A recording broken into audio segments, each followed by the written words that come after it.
नमस्कार, मैं पुष्पांजलि आप सबको वेलकम करती हूँ मेरे सेशन में। आज आपके लिए एक बहुत ही छोटा सा प्यारा सा स्टोरी लेके आई हूँ। जैसे कि एक धोबी था और धोबी का एक गधा भी था और वो क्या करता था, हर दिन उसका जो कपड़ा धोना होता है तो वो धोबी के घाट में जब जाता था, वो गधे के ऊपर वो कपड़े की गठरी लाद के वो नदी में रोज़ जाता था। तो ऐसे ही एक दिन उसे एक बहुत अच्छा सा एक चमकीला पत्थर मिला और वो पत्थर को उसने क्या किया, वो गधे के गले में टांग दिया। वो सोचा चलो मेरा गधा बहुत सुंदर दिख रहा है। तो ऐसे ही रास्ते में उसको एक जौहरी मिला और जौहरी बोलता है, अरे धोबी, ये तुमने ये जो गले में, ये गधे के गले में टांग रखा है, ये पत्थर तुम्हें कहाँ से मिला, ये मुझे दे दो। फिर वो बोलता है, नहीं मैं मेरा गधा कितना अच्छा लग रहा है तो मैं ये 500 रुपये में दूंगा, ऐसे तो नहीं दूंगा। फिर बोलता है, अच्छा तुम 300 में दे दो। ये क्या है, 300 में दे दो, मैं 300 में ले लूँगा। बोलता है नहीं, 500 से कम तो नहीं होगा। फिर बोलता है, जौहरी सोचता है, अच्छा चलो इसको तो पता ही नहीं है, मैं घूम फिर के आके फिर इससे ही ले जाऊँगा। फिर वो चला जाता है, थोड़ी दूर कहीं दूर चला जाता है और फिर उसको रास्ते में फिर से दूसरा जौहरी मिल जाता है। दूसरा जौहरी जब मिल जाता है, देखता है गले के गधे में वो जो पत्थर लटका हुआ है, उसकी आंखें वहाँ पे टिक जाती है और बोलता है धोबी को, बोलता है, अच्छा धोबी, ये जो तुम्हारे गधे के गले में लगा हुआ है पत्थर, ये मुझे दे दो। बोलता है नहीं, ये 500 से कम से तो नहीं होगा।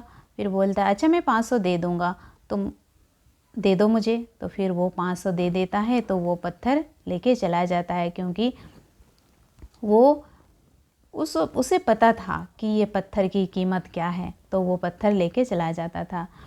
और दूसरे ही पल में वो जो पहला जौहरी था वो आता है, बोलता है, ये गधे के गले में जो पत्थर था वो कहाँ गया। बोलता है, अरे मैंने तो कोई आदमी आया था और मुझे 500 रुपया दिया, मैंने उसको दे दिया।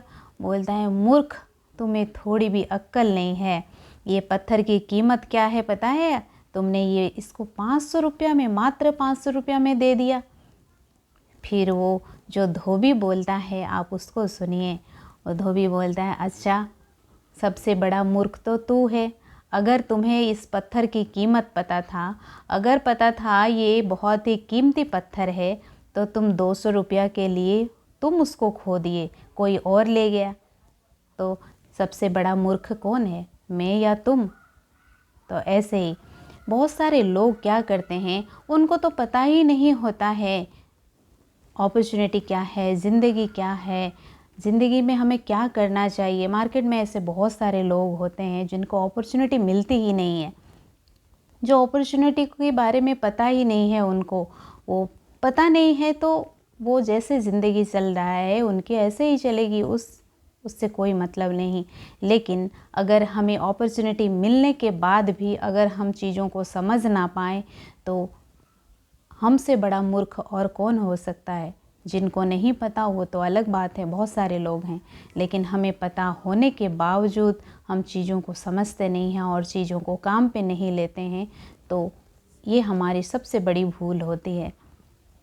तो हमें ये स्टोरी से बस यही चीज़ सीखना है। जिनको नहीं पता तो वो अलग बात है, लेकिन हमें तो पता है, अपॉर्चुनिटी हमें मिली है तो ये अपॉर्चुनिटी को हम काम पे लेते हैं, हम अपनी ज़िंदगी बदलते हैं। Thank you.